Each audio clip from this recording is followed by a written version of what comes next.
Uma das doutrinas fundamentais do cristianismo tem sido desafiada vez após vez, tanto pelos de fora, isto é, por aqueles que não são cristãos, como pelos próprios cristãos, tanto de forma aberta, como no coração de cada cristão.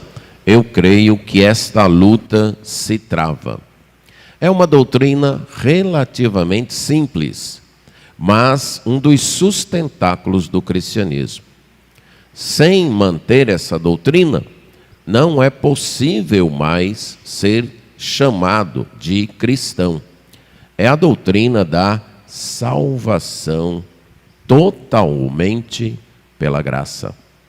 Que não há na humanidade nada, nenhum mérito que possa atrair Deus para salvá-la ou mover Deus para lhe conceder a salvação.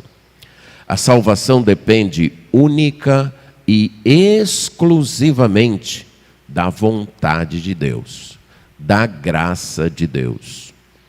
O texto do livro de Isaías que abordaremos hoje enfatiza exatamente esta verdade. Ele já vem dizendo que Deus é o único Salvador. E nesse texto, ele vai destacar que a salvação é uma iniciativa exclusiva, graciosa e gratuita de Deus. Que a salvação depende única e exclusivamente do próprio Deus, da sua graça. Leiamos Isaías 43, versos 22 a 28. Isaías 43, versos 22 a 28, que diz assim: Contudo, não me tens invocado, ó Jacó, e de mim te cansaste, ó Israel. Não me trouxeste o gado miúdo dos teus holocaustos, nem me honraste com os teus sacrifícios. Não te dei trabalho com ofertas de manjares, nem te cansei com incenso. Não me compraste por dinheiro cana aromática, nem com a gordura dos teus sacrifícios me satisfizeste. Mas me deste trabalho com os teus pecados, e me cansaste com as tuas iniquidades. Eu mesmo sou o que apago as tuas transgressões por amor de mim, e dos teus pecados não me lembro. Desperta-me a memória, entremos juntos em juízo. Apresenta as tuas razões para que possa justificar-te. Teu primeiro pai pecou, e os teus guias prevaricaram contra mim. Pelo que profanarei os príncipes do santuário, e entregarei Jacó à destruição, e Israel ao opróbrio. Oremos. Nosso Deus, temos diante de nós a Tua palavra. Reconhecemos a nossa incapacidade para compreendê-la, para estimá-la ao tanto que lhe é devido e para obedecê-la. Dependemos que o Teu Espírito Santo produza estes efeitos em nossas vidas. Isso nós pedimos em nome de Jesus. Amém. A salvação é uma iniciativa exclusiva, graciosa e gratuita de Deus. E assim é porque nós não temos nenhum mérito diante dele. Se Deus não agir graciosamente pela nossa salvação, não há em nós nada que possa operar esta salvação. Lembremos que Isaías está escrevendo estas profecias, deixando-as registradas em seu livro para uma geração que viveria depois dele e estaria no exílio.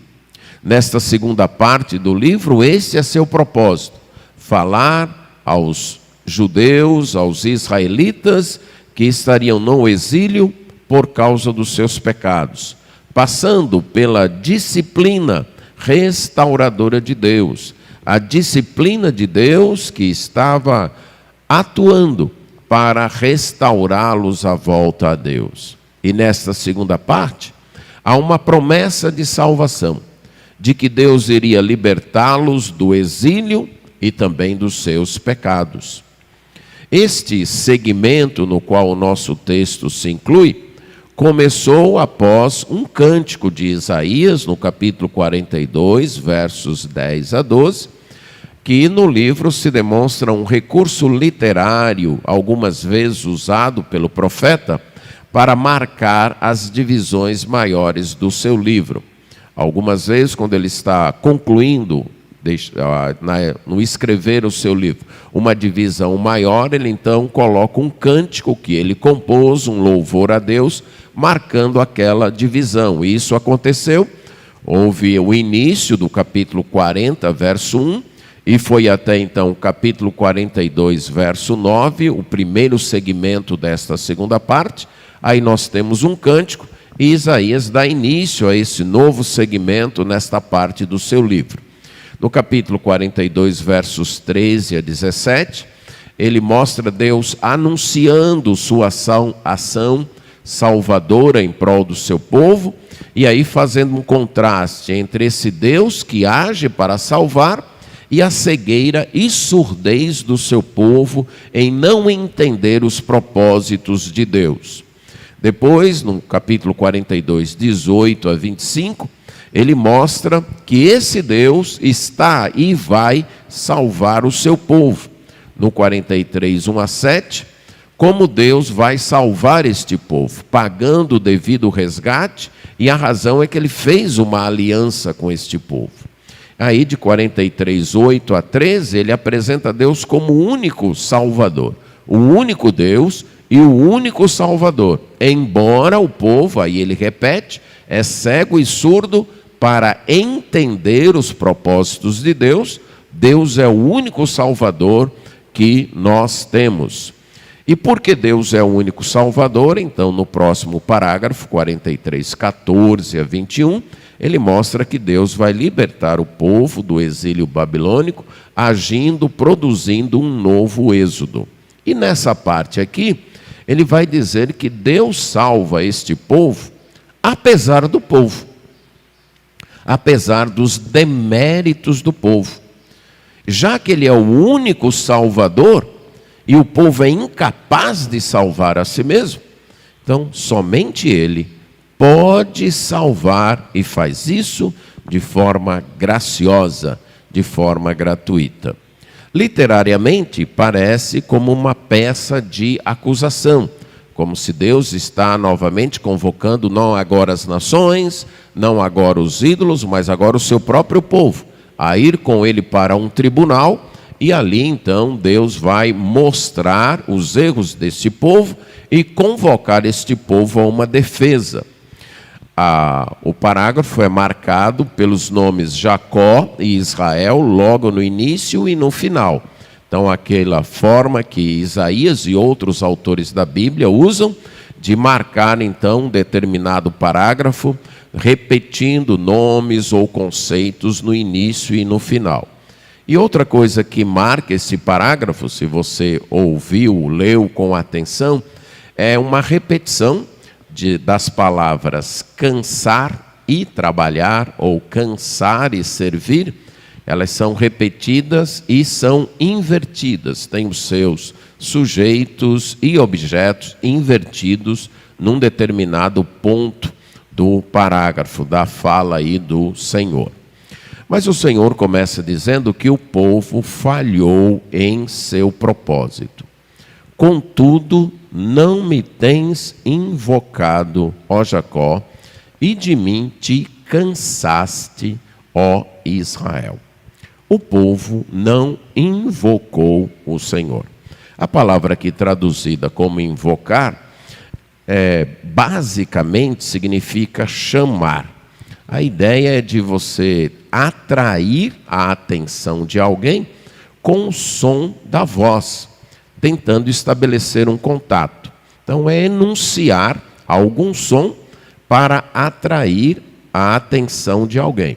E aí ela tem várias aplicações. Por exemplo, nomear algo, dar nome a alguma coisa, chamar alguém, desde o chamar se dirigindo à pessoa calmamente até o chamar alto, gritando, pedindo ajuda, invocando o auxílio da pessoa.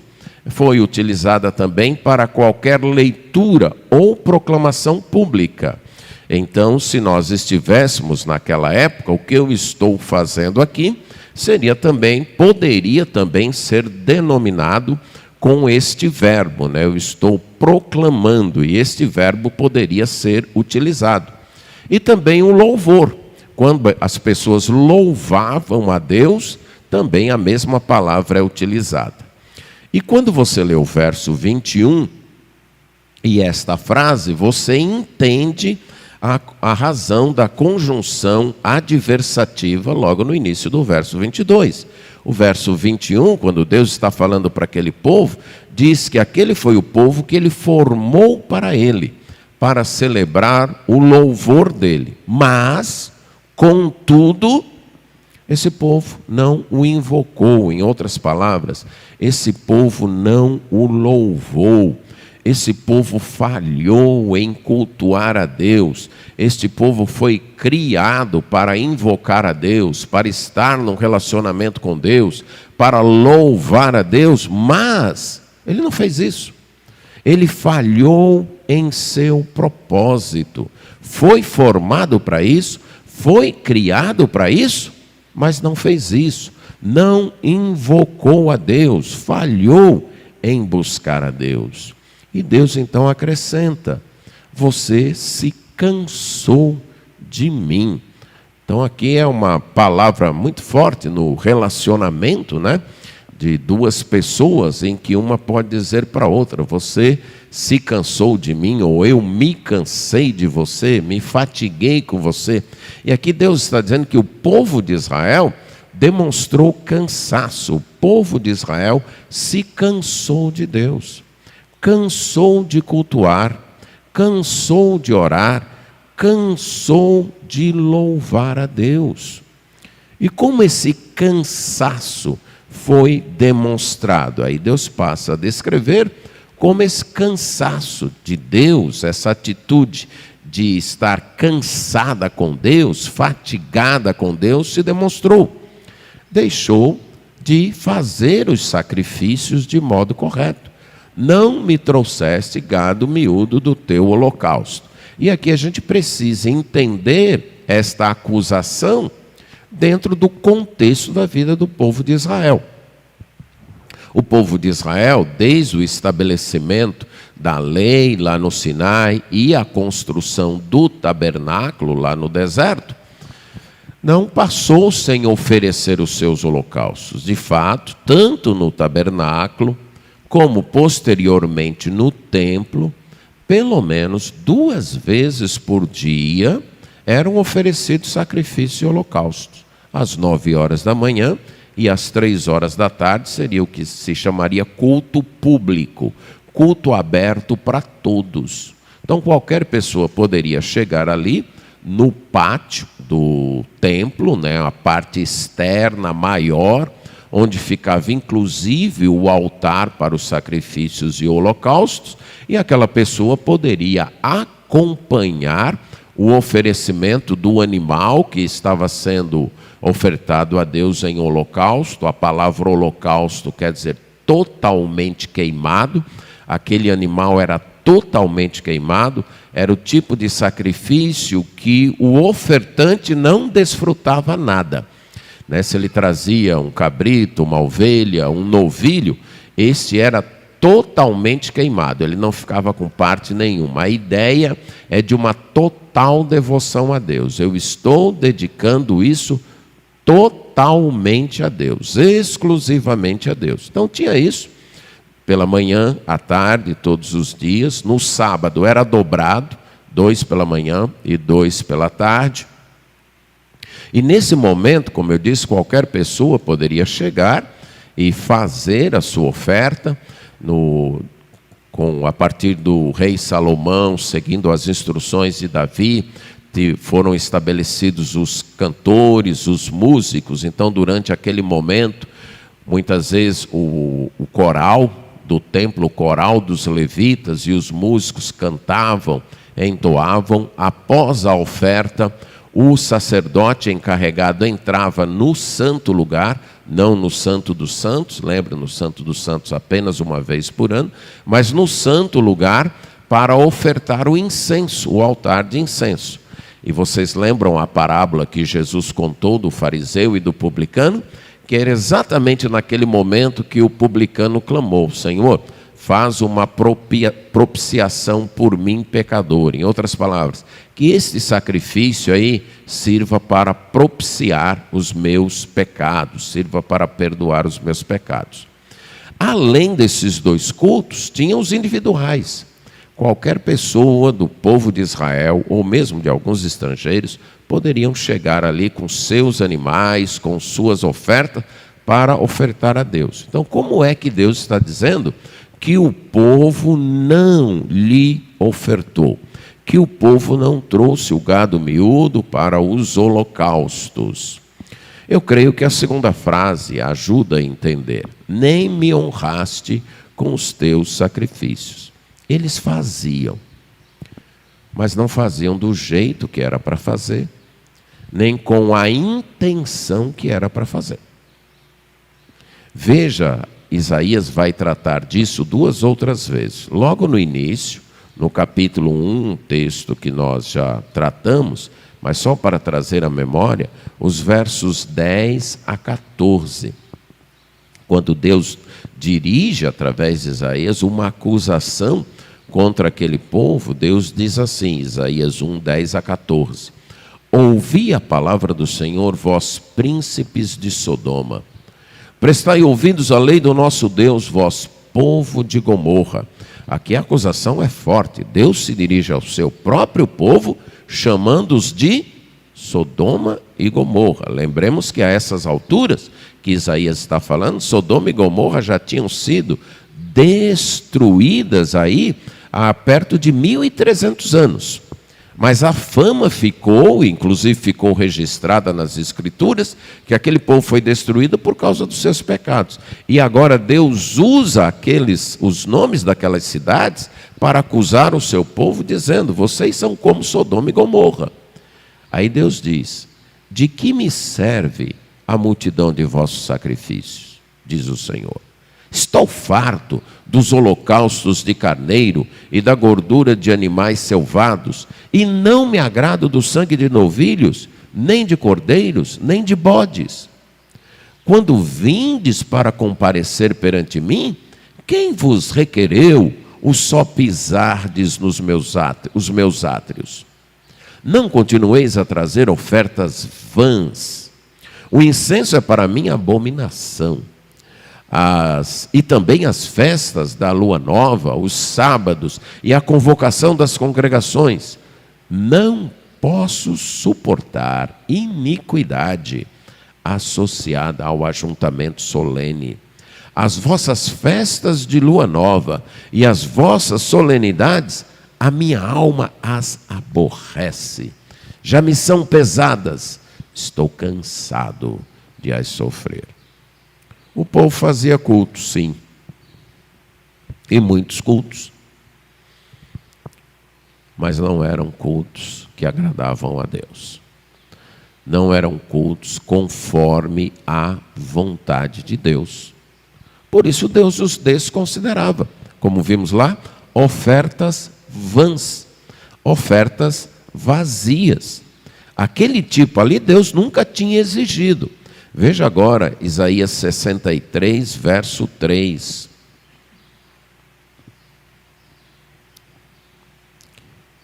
Deixa eu ver aqui. Eu marquei errado a referência.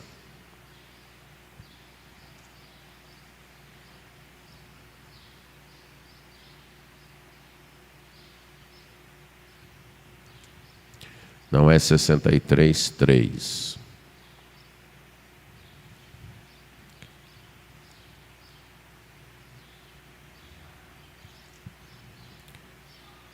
Mas e agora também eu não me lembro. Eu anotei errado na hora da pesquisa, mas posteriormente Isaías vai novamente falar com o povo de que esse povo estava assim oferecendo sacrifícios a Deus, estava assim levando sacrifícios a Deus.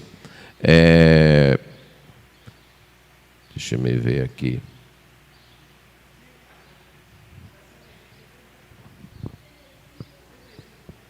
(65? 3. Ok. Povo, é esse aí, 65:3. Povo que de contínuo me irrita abertamente, sacrificando em jardins e queimando incenso sobre altares de tijolos. Então o povo estava assim, sacrificando de contínuo, ofertando a Deus, mas isso não era para Deus. E eu creio que há ainda um outro texto aqui. Deixa eu ver se é o 66. O 66, exato. 66, 3. O que imola um boi é como que comete homicídio. O que sacrifica um cordeiro, como que quebra o pescoço a um cão. O que oferece uma oblação, como que oferece sangue de porco. O que queima incenso, como que bendiz a um ídolo. Como estes escolheram seus próprios caminhos, e a sua alma se deleita nas suas abominações. Esse texto é outro texto de uma acusação bem forte de Deus através do profeta Isaías. Eles estão oferecendo sacrifícios de boi, estão. Mas para Deus aquilo é como se fosse um homicídio. Eles estão sacrificando um cordeiro, estão. Mas para Deus é como se aquilo fosse quebrar o pescoço de um cachorro. Eles estão oferecendo seus incensos, suas oblações. A oblação fala do vinho ou azeite que era derramado em cima da oferta. Mas aí ele diz, isso para mim é como se vocês estivessem oferecendo sangue de porco, sangue de animal imundo.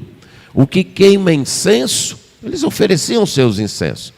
Mas é como que estivesse adorando um ídolo. Eles estavam oferecendo, fazendo os seus cultos, mas não eram cultos que glorificavam a Deus, que honravam a Deus. Essa acusação será repetida no pós-exílio.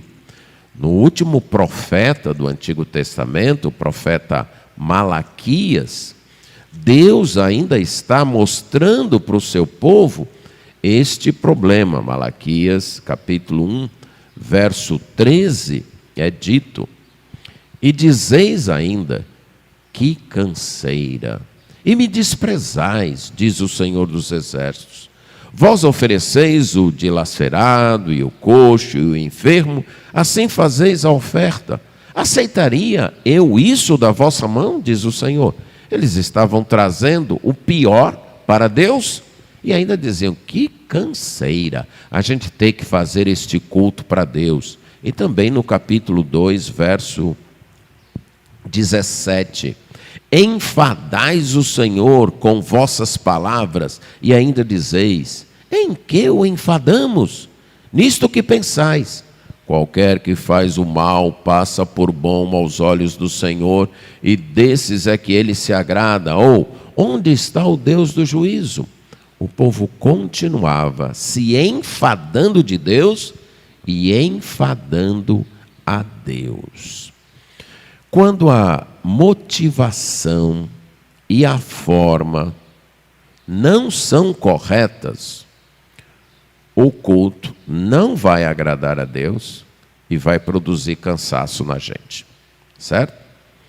Sempre que a forma do culto não for a forma estabelecida por Deus e não houver a motivação correta, o culto, com o tempo, se tornará motivo de canseira. Nós ficaremos cansados em cultuar a Deus. Ir à igreja, ou fazer o nosso devocional, fazer nossas orações, ler a Bíblia, comunhão com os irmãos, se torna um fardo e não uma alegria, quando não temos o modo correto e a motivação correta. Então nós devemos lembrar, voltando lá a Isaías, vocês não me glorificaram, não honraram, que o culto é para agradar a Deus. Vamos sempre lembrar disso. O estar aqui nesse momento, cantando, orando, mantendo comunhão com os irmãos, ouvindo a palavra, memorizando a palavra, não é, primeiramente, nem principalmente por nós e para nós. Não é. É primariamente para Deus. Chegamos aqui para, em conjunto, ofertar nosso tempo, nossa atenção, nossos gestos, nossa voz, nossa capacidade de aprender para Deus. É isso que nós estamos fazendo. E isso tem que agradar a Deus. Eu gosto de ilustrar isso da seguinte maneira. Suponha que você tenha um amigo flamenguista, daqueles flamenguistas roxos. E você quer homenagear esse amigo. Ele é muito seu amigo e você quer homenageá-lo. E você vai numa loja de material esportivo e encontra uma camisa cara, que era a camisa mais cara que você tiver aí. E você compra uma camisa do Vasco e vai dar para o seu amigo flamenguista. Você gastou tempo, você gastou dinheiro e muito dinheiro, mas o seu amigo vai se sentir honrado? Talvez ele até se sinta o quê? Estão entendendo? Chegar aqui para ofertar de um modo que Deus não estabeleceu é fazer isso com Deus. A gente pode gastar dinheiro, gastar tempo, gastar esforço, se matar, mas Deus não se agrada, como nós lemos em Isaías. Tem que ser da forma que Ele quer e com a motivação correta. Estamos aqui hoje pela manhã, primeiramente, não é para a gente se sentir bem, não é para a gente dizer eu gostei ou não gostei do culto. O culto não é para nós, é para Deus. Quem tem que dizer se gostou ou não gostou é Deus, não nós, certo? Nosso tempo, nossa dedicação, nossa atenção é uma oferta para Ele. Quando não é feito, irmãos, com a motivação e do modo correto, é vazio. Não agrada a Deus e nos cansa. E Deus vai continuar dizendo: eu não dei trabalho a vocês, eu não fiz vocês servirem com ofertas de manjares, eu não cansei vocês com incenso. As minhas exigências de culto não devem ser algo que vocês devem fazer como uma obrigação, como um serviço, como algo que lhes cansa, como algo que lhes exaure. Não é para isso. Não é para ser assim. E vocês, de fato, não me compraram por dinheiro cana aromática. Aí você deve estar perguntando, para que cana aromática num culto a Deus? Lembre o contexto do culto do Antigo Testamento. Muitas vezes a gente idealiza, esteticamente muito aquele tipo de culto. A gente vê certas figuras, acha tudo ali muito limpinho, muito higiênico. Mas lembra que constantemente estavam sendo trazidos animais para serem ofertados. E aqueles animais, entre a entrada do pátio e até o altar, eles deviam fazer uma série de serviços, concordam? Até chegar ali, até porque desconfiavam que estavam indo para serem abatidos. Eles eram mortos ali, o sangue era derramado, as entranhas eram tiradas, eram queimadas. Então, imagine um odor não muito agradável, ok? Por isso que havia aqueles tanto de tanques, de bacias d'água. Se você ler, quando Salomão construiu um grande tanque, ele chamou até de mar de bronze, com muita água. Por quê? Porque era preciso estar constantemente lavando. Por isso que havia aquela multidão de levitas, vários levitas para ajudar, porque tinha que estar constantemente lavando, varrendo, tirando a sujeira, tirando as cinzas, lavando o sangue, porque você sabe muito bem que o sangue, quando ele fica e resseca, o odor é extremamente desagradável. Então precisava constantemente estar lavando, estar tirando, e ao mesmo tempo estar purificando o ar com queimar incenso, com estas canas aromáticas. Era um junco que crescia num pântano, importado inclusive mais do Oriente, lá da Índia, que eles compravam, não era muito barato, mas eles compravam para queimarem durante o culto, para dar um outro odor ali para o culto. Só explicando aí a razão porque da menção de canas aromáticas aqui. Mas Deus diz, olha, mas vocês não compraram, nem a gordura dos teus sacrifícios me satisfizesse. Quando você lê Levítico, você lembra que quando o povo de Israel ofertava um sacrifício de animal, eles não comiam a gordura. A parte mais gostosa, né? Era para quem? Para Deus. Era para ser queimada para Deus. A ideia de um melhor sendo ofertado para Deus, certo? Sendo dedicado para Deus. Aí Deus diz, mas vocês não me satisfizeram com isso. A questão aqui, novamente, o povo estava fazendo isso, mas não estava fazendo isso nem do modo certo, nem com a intenção certa. Aquelas leis que Deus estabeleceu, do culto, dos sacrifícios, eram símbolos, eram representações, não eram meramente rituais de uma obrigação. Então eles representavam, quando alguém trazia um animal, uma ovelha, um cordeiro, um cabrito, uma cabra, um novilho, por seu pecado, por exemplo. E ele ali colocava a mão sobre o animal, confessava os seus pecados, e esse animal era morto, aquilo era uma representação. Olha, eu pequei, eu mereço morrer, mas aqui está o animal que vai morrer no meu lugar. Era uma representação que Deus havia ordenado para isso. Não só uma representação da propiciação naquele momento, mas da propiciação futura que Deus faria através do envio do seu Filho, o Senhor Jesus Cristo, como muito bem é demonstrado no livro de Hebreus.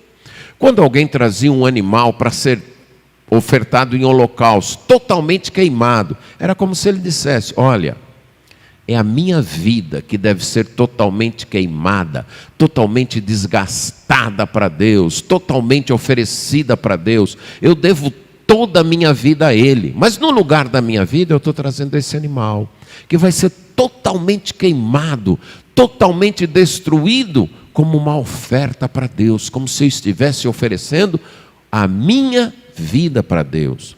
Quando ele trazia as primícias da sua colheita, ele estava novamente dizendo isso. Olha, Deus me abençoou com colheitas, Deus me supriu, e eu reconheço que tudo que eu tenho é de Deus. Por isso que eu estou trazendo aqui os dízimos das minhas safras, dos meus animais, do meu azeite, do meu vinho, para oferecer a Deus. Isso aqui, eu não estou pagando Deus por nada, porque eu não tenho como pagar.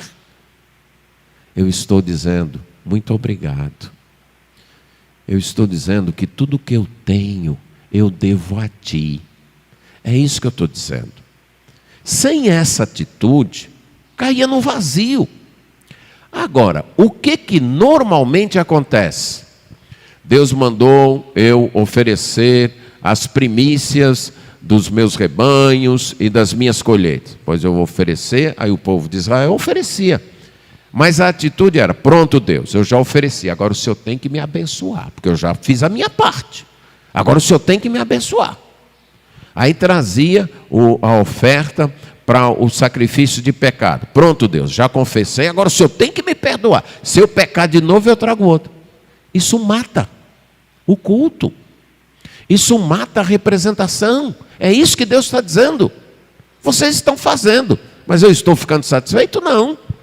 Vocês estão fazendo como obrigação e tentando me obrigar. Bem interessante agora o jogo de palavras que vai aparecer na segunda parte do verso 24. Os mesmos verbos da segunda parte do verso 23, só que com sujeitos e objetos invertidos, certo? Lembra que no verso 23, Deus diz: eu não dei trabalho a vocês com ofertas de manjares, nem cansei vocês com incenso. Agora, na segunda parte do verso 24, ele diz: vocês me deram trabalho com seus pecados e me cansaram com suas iniquidades. Como assim? Como é que o povo deu trabalho? A ideia é: fez Deus servir. Exatamente da seguinte maneira, irmãos. A pessoa trazia o seu sacrifício, trazia suas ofertas, seus dízimos, entregava para Deus e agora ficava com a seguinte sensação: agora o Senhor me deve. Agora o Senhor está obrigado comigo, está vendo? Eu fiz minha parte, agora o Senhor tem que me abençoar. Então o povo estava fazendo Deus servir a este povo. Não eram eles que estavam servindo a Deus. Era Deus que estava ficando a serviço deles. Vocês estão me cansando com essa atitude. Eu estou ficando cansado de vocês, com esse tipo de atitude, com esse tipo de culto, com esse tipo de pecado. Até aqui, antes de falar essa frase que vocês me dão trabalho, Deus está dizendo: olha, o culto de vocês não ganha mérito diante de mim. Não venham pensar que eu tenho que salvar vocês, que eu tenho que perdoar vocês, porque vocês estão vindo me trazer os sacrifícios de vocês, porque vocês estão trazendo incenso. Não venham pensar isso. Isso não ganha mérito diante de mim. Isso não aumenta o crédito de vocês diante de mim. Não venham com isso. A atitude e o modo de vocês está errado. Mas além de não ganhar méritos, de não ter créditos, eles estavam ganhando deméritos. Eles estavam ficando com débito por causa dessa atitude, porque era uma atitude pecaminosa. O culto não estava representando a santidade de Deus, o amor de Deus, a graça de Deus, a justiça de Deus. Não estava apontando para aquilo que no futuro Ele faria através do seu Filho Jesus. Não. Estava se tornando um meio de fazer o que Deus manda para ficar com crédito com Deus, e na hora que eu precisar, eu poder chegar para Ele e dizer: agora o Senhor tem que me dar, olha o que eu fiz. Aí Deus diz: vocês estão me cansando com essa atitude. Vocês estão me enfadando com isso. Vocês estão querendo que eu me torne o trabalhador de vocês? O servo de vocês? Vocês não estão refletindo com os rituais de vocês aquilo que devem refletir? E aí eles se tornam vazios. Vamos ilustrar com o batismo. Qual o significado do batismo? Quando a gente traz alguém aqui e essa pessoa é batizada, qual o significado disso? Isso é um símbolo, é uma representação. A pessoa está dizendo: eu sou pecador, mereço a condenação, mas eu aceitei o sacrifício que Jesus fez por mim. E agora eu me uni a Cristo. De modo que aquele sacrifício que Ele fez na cruz foi meu. Eu o tornei pela fé meu procurador. Então o que Ele fez na cruz foi em meu lugar e foi por mim. De modo que eu morri com Ele. Fui sepultado com Ele. Aquela morte também foi a minha morte. E como ele ressuscitou, eu também ressuscitei com ele para uma nova vida. Então é um símbolo, uma representação.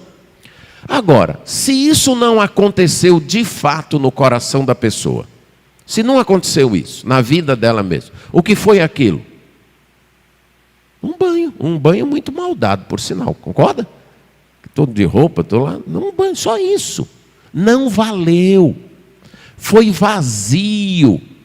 Essa é a ideia do ritual. Ou ele representa o que acontece no coração, ou ele cai no vazio, ele não vale nada. A ceia.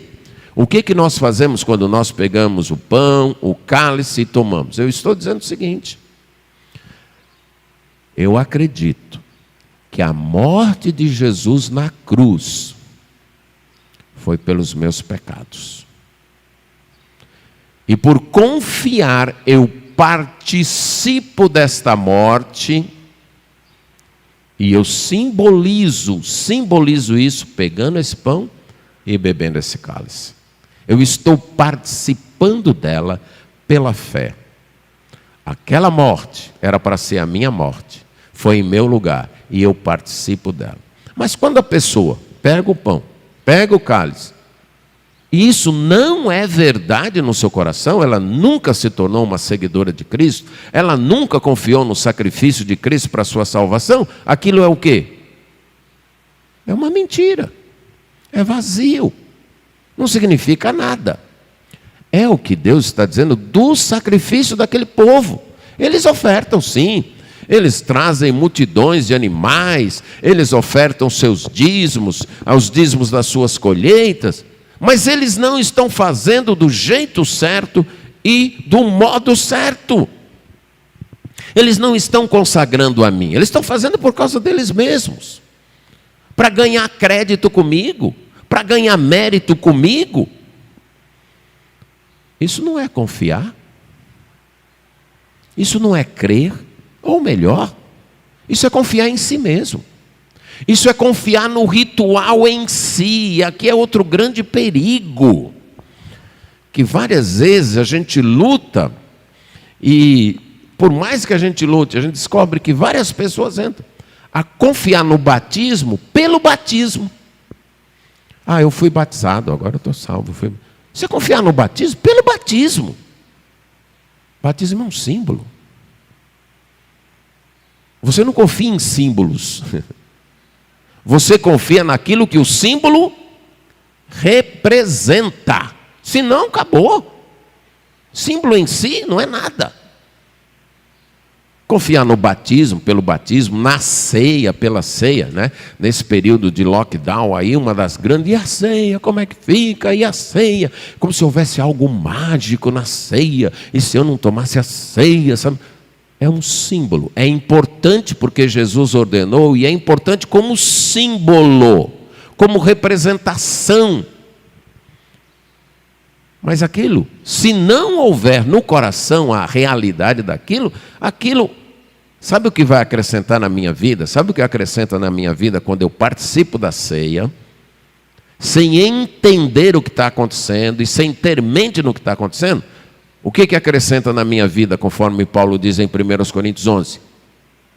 Condenação, pronto. Era o que estava acontecendo aqui com o povo. Tome cuidado para não confiar no ritual pelo ritual, o vir à igreja pelo vir à igreja. Por isso que algumas pessoas se cansam. Durante esse tempo mesmo, uma das coisas que eu ouvi de alguém que parou de vir. Por que parou de vir? Porque cansei. Estou cansado de ir à igreja. Está aqui.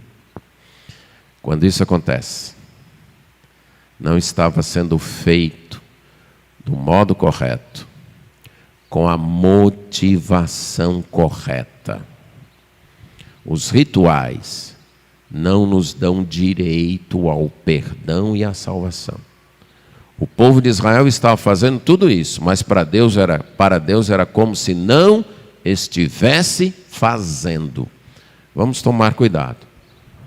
Duas atitudes aqui a evitar. Primeiro, se cansar do culto a Deus e não querer mais cultuar. Se cansar da oração, se cansar da palavra, se cansar do devocional particular, se cansar do culto aqui na igreja. Se você está se cansando disso, evitando isso, não quer mais isso, isso reflete um problema grave no seu coração. Você está se cansando de Deus.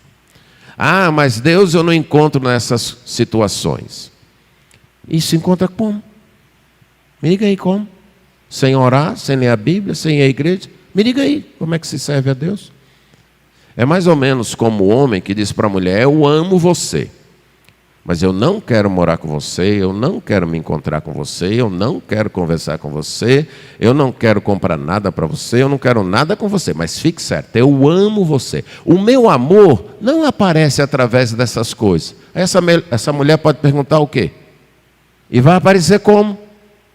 Esse teu amor vai se transformar em ação como? Se você não quer conversar comigo, não quer estar comigo, não quer morar comigo, não quer falar comigo, mas me ama, então mostre. Como é que você vai mostrar o seu amor? Isso, no mínimo, é tolice. Ou conversa para enganar a mulher, ou o homem, seja lá quem for. Agora a gente não engana Deus, certo? A outra pessoa, não, mas ele me ama em espírito. Uma mulher ou um homem pode até acreditar. Não, ela não quer nada comigo, ela não quer falar comigo, mas eu acredito que ela me ama em espírito, ela ama a minha alma. Fez lembrar uma vez um rapaz que ia terminar o namoro com uma moça e foi falar: ó, pastor, essa moça é de ouro. Eu falei: já sei, você não quer nada com ela. Porque ninguém vai querer namorar e casar com uma moça que é de ouro. Concorda comigo? Né? Não vai, certo? Então vem com essa que eu chamo conversa fiada. Não, mas eu não preciso da igreja para servir a Deus. Eu não preciso ir ao culto para servir a Deus. Eu não preciso ler a Bíblia para servir a Deus. Eu não preciso orar para servir a Deus. Então me mostra aí como é que você vai servir a Deus. Me mostra aí. Essa é a primeira atitude. Cuidado para não ficar cansado com os rituais. Deus estabeleceu e eles são importantes. Esse é o primeiro cuidado. Segundo cuidado é cuidado para não usar errado os rituais. Ok? Não, mas eu estou indo à igreja, todo culto eu estou lá. Eu acho que eu já tenho um bocado de crédito lá com Deus, que eu não faltei um culto. Faltei um culto na minha vida. Eu acho que minha lista com Deus... Cuidado. Culto não é para isso. Culto é manifestação de amor, de devoção, de gratidão. E não meios de ganhar méritos com Deus. Se esse é o caminho, você vai ficar cansado. Cansado e decepcionado.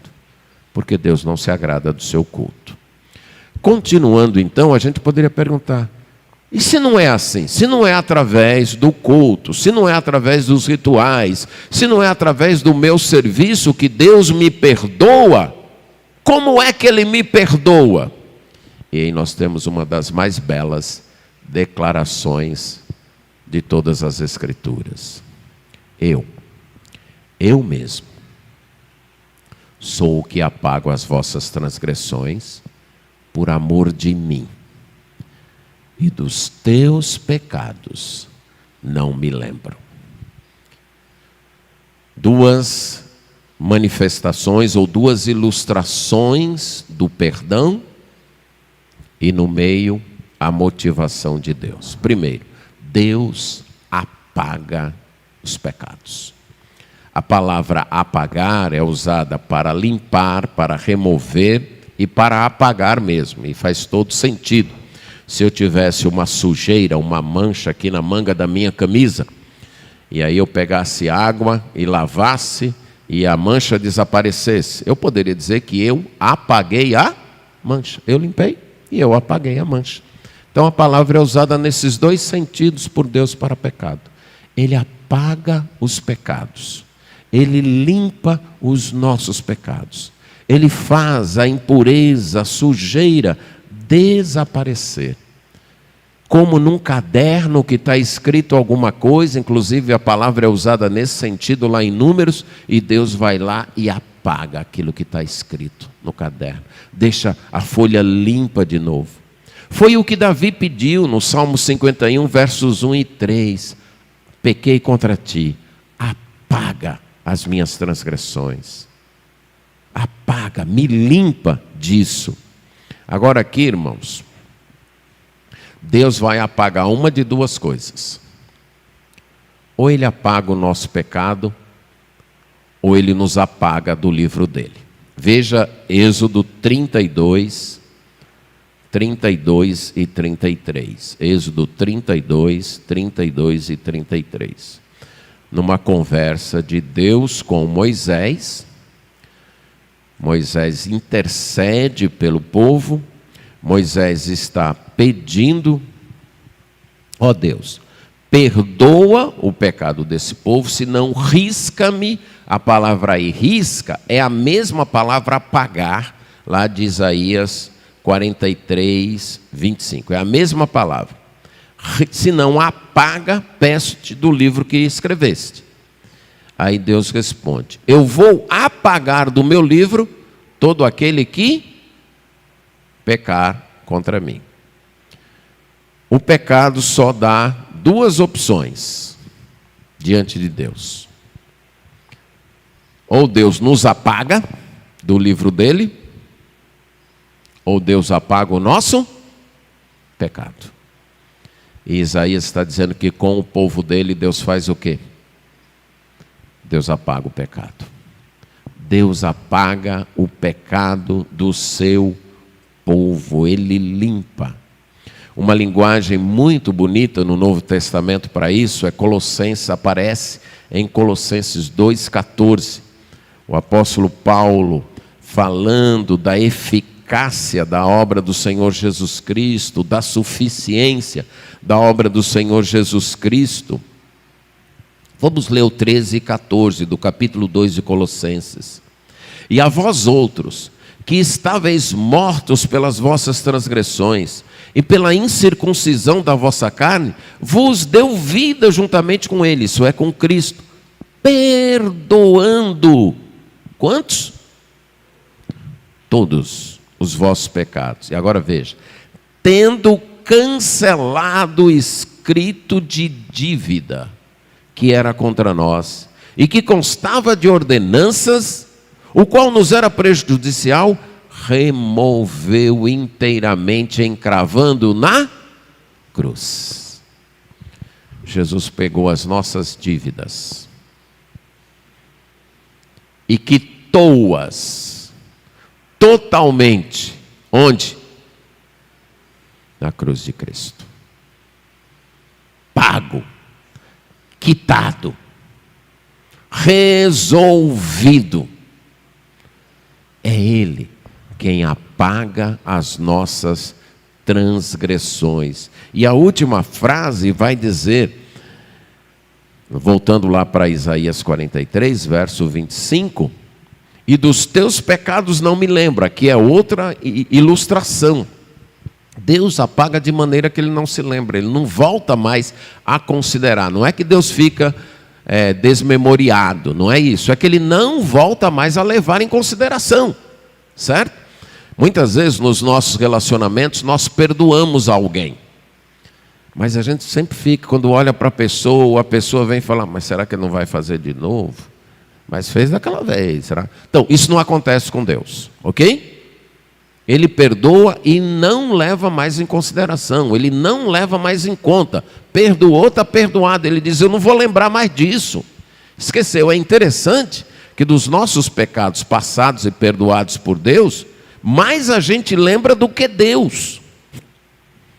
Agora ficou a frase do meio. Por que que Deus faz isso? Por amor a Ele mesmo.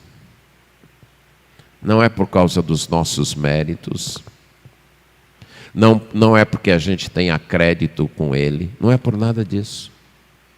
É por amor a Ele mesmo. Há alguma coisa que obrigue Deus a nos perdoar? Há? Não. Há algum tribunal do mundo que possa dizer para Deus: o Senhor tem que perdoar esse povo? Existe isso? Há algum poder que diga para Deus, que obrigue Deus a nos perdoar? Tem isso? tem algo em nós que força Deus a nos perdoar? Existe isso? O nosso serviço a Deus, o nosso culto a Deus, faz com que Deus nos perdoe? Então, por que é que Deus nos perdoa? Porque Ele quer. É a graça dEle. É a misericórdia dEle. Ele só nos perdoa porque Ele é Deus gracioso. Quando chegarmos ao céu, não terá nenhum momento, nenhum espaço para se dizer: eu estou aqui porque eu fiz isso, eu estou aqui porque eu fui fiel, eu estou aqui porque eu fiz aquilo. Não vai ter. Lá nós estaremos totalmente purificados dessas ideias. O único pensamento será: eu estou aqui por causa dele. Eu estou aqui porque ele pagou pelos meus pecados. Eu estou aqui porque ele quis. Eu estou aqui porque ele me amou. Eu estou aqui porque ele olhou para mim com graça. Não havia nada em mim que o atraísse, mas ele quis perdoar os meus pecados. É por isso, irmãos, que só Deus é Salvador. Só Deus é Salvador por causa disso. Quem mais pode fazer isso? Quem mais tem poder no mundo para agir assim? Quem mais? Ninguém. Por isso que só Deus é Salvador. Aqui nós estamos no centro do Evangelho. Como eu disse outras vezes, eu poderia passar o resto do domingo, do mês, do ano, que não é muito, né? Mas do ano que vem, falando nisso. Porque é o centro do Evangelho. Ou você entende isso, meu amigo, minha amiga, ou você está perdido. Aqui é o centro do Evangelho. Você está perdoado. Você está perdoada. Não por quem você é. Não por causa de algo que você fez, ou venha a fazer, ou alguma promessa que você fez, ou algum projeto que você tenha. Não! Única e exclusivamente por um Deus que é gracioso e teve pena de você, teve pena de mim, e viu que se não fosse Ele a gente ia ter uma condenação eterna no inferno, e Ele decidiu, por Ele mesmo, só movido por Ele mesmo, pela misericórdia dEle mesmo, nos perdoar. Aqui fica claro que o maior problema de Israel não era o exílio, e sim a causa do exílio, que era o pecado. Que se não for resolvido esse problema, tira o povo do exílio e o pecado continua lá. Aqui também fica claro que o maior problema não era o confronto de Deus com os ídolos, que era um dos problemas que o povo de Israel no exílio tinha. Será que os ídolos venceram Deus? A questão básica aí, será que o pecado derrotou Deus? E a resposta é: não, o pecado não derrotou Deus. Apesar de pecadores, o povo de Deus será salvo. Não por causa do seu serviço, não por causa dos seus cultos, não por causa dos seus rituais, não por causa das suas obras, nada, única e exclusivamente por causa de Deus, sua graça e misericórdia. E a última parte é um convite que Deus faz para o povo. Se vocês acham que não é assim, então venham. Venham. Tragam à minha memória o que vocês fizeram. Vocês acham que vocês têm crédito comigo? Vocês acham que vocês têm mérito comigo? Então vamos lá. Porque eu não lembro disso. É como se Deus está sendo bem irônico. Eu não me lembro que vocês têm crédito comigo, que vocês fizeram alguma coisa que me deixou obrigado para com vocês. Eu não me lembro disso. Mas então, se vocês têm, então tragam à minha memória. Lembrem. Apresentem aí para que vocês sejam justificados, para que vocês possam se justificar. Por mais paradoxal que seja, a gente não gosta da graça. A gente precisa dela, mas não gosta dela. Nós temos dificuldades, sérias dificuldades com a graça. Nós não queremos dever nada a ninguém. Mesmo aqueles que devem, não querem ter a sensação que devem. Não é verdade? Mesmo quem deve, não quer ter a sensação que deve. Quer dever, mas sem a sensação da dívida. E a mesma coisa com Deus. A gente tem sérias dificuldades com a graça. Ok? Sérias dificuldades. A gente não quer ficar devendo para Deus. A gente quer ter a força do nosso braço. A gente se sente seguro, não por confiar em Deus, mas por confiar em nós mesmos. Essa é a nossa grande luta. Esse é o nosso grande problema. Mas enquanto nós não reconhecermos nossa necessidade de graça, todas as nossas energias, todos os nossos esforços serão para conquistar uma salvação com a força do nosso braço. Lembre de Romanos 4, 1 a 5. O que é dito de Abraão? Paulo diz: se Abraão foi justificado por obras, ele tem do que se gloriar, ele tem que dizer, está vendo? Vejam aí quem fui eu, por isso que Deus me salvou. Mas Paulo diz, não foi por isso. Aí Paulo diz, mas aquele que crê naquele que justifica o ímpio, Deus perdoa quem? O bonzinho? O que não tem pecado? Isso não precisa. Deus perdoa quem? O ímpio, o pecador. A sua fé, Paulo diz, lhe é atribuída como justiça. É a confiança nesse Deus que me dá segurança. Se sua confiança no sacrifício de Cristo não lhe dá segurança, nada mais vai lhe dar. Você vai continuar confiando no seu braço. E aí Deus passa a dizer, ó, vocês querem? Então tragam aí. Apresentem as justificações de vocês. Mas deixa eu dizer uma coisa para vocês. O pai de vocês pecou. E aqui Deus está querendo dizer o seguinte: me apresente um herói da Bíblia que não pecou, que foi salvo por seus méritos. Só um. Tem? Não tem. Abraão foi pecador? Foi. Moisés foi pecador? Foi. Davi foi pecador? Foi. Pedro foi pecador? Foi. É congênito. Não pense que você é diferente. Todos os de Deus foram salvos única e exclusivamente pela graça. Abraão, Moisés, Davi, Pedro, Paulo, todos. Pecadores semelhantes a mim e você, condenados ao inferno eterno por causa dos nossos pecados, mas salvos, única e exclusivamente pela vontade graciosa de Deus. É o que Deus está dizendo para o seu povo aí. Os antepassados de vocês pecaram.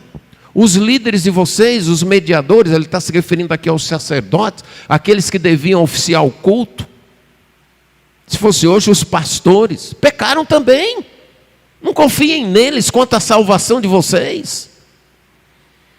Há um ramo do cristianismo que tem um ensino chamado obras superrogatórias.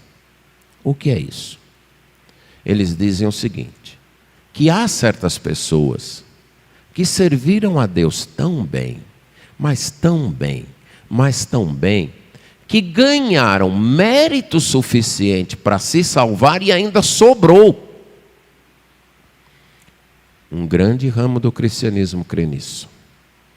E esse crédito que sobrou está depositado no céu.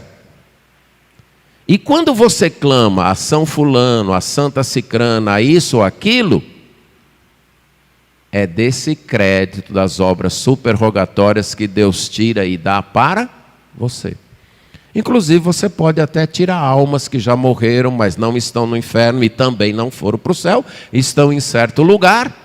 Você pode, através desse clamor, Deus tirar algumas obras superrogatórias daquelas e dar para aquela pessoa. À luz de Isaías, como é que fica esse ensino? À luz desse texto, só desse texto aí de Isaías, nem vamos usar outros. Como é que fica esse ensino? Absurdo! Não temos obras nem para nós mesmos, dirá para sobrar para outros. Somente pela graça. E Deus termina dizendo: se vocês acham que o exílio de vocês, que a destruição do santuário é injusta, não é não. A salvação não é merecida, mas a condenação é. A salvação não é por obras, mas a condenação é. Porque a condenação eu fiz por merecer, eu pequei, eu desobedeci a Deus, eu não servi a Deus como deveria. Agora a salvação é de graça. Nessa última parte, Deus está dizendo: você quer ser salvo por obras? Apresente aí. Apresente suas obras. E qual é a resposta? Não tem. Não tem ninguém. Nem os antepassados, nem os líderes. De modo que se eu recusar a graça de Deus, Deus é plenamente justo em me condenar. Você foi perdoado? Se foi, lembre-se, você não merece 1/100º desse perdão. Não merece. Foi a pura graça de Deus. Sinta segurança em Deus. Confie em Deus, no sacrifício de Cristo. É nisso que você tem que confiar. Não no que você faz, deixa de fazer ou promete fazer. Muitas vezes, quando a gente peca, a gente vai pedir perdão a Deus e diga: Deus, eu prometo não fazer mais. Como se isso ajudasse Deus a nos perdoar. Mesmo que você não faça mais, a dívida já está aqui, meu amigo. E você não pode pagar. Mas o meu filho pagou e eu perdoo você. Então não fique fazendo promessas para Deus de não mais fazer isso, não mais fazer aquilo, não mais fazer aquilo outro, tentando ganhar mérito com Deus. Não vai ganhar, porque não tem como ganhar. Dependa única e exclusivamente da graça de Deus. Do Deus que, por ser o único Salvador, é aquele que nos perdoa graciosamente. E que os nossos cultos sejam manifestações de gratidão por isso. E aí, a gente não vai ficar cansado com Deus. Amém.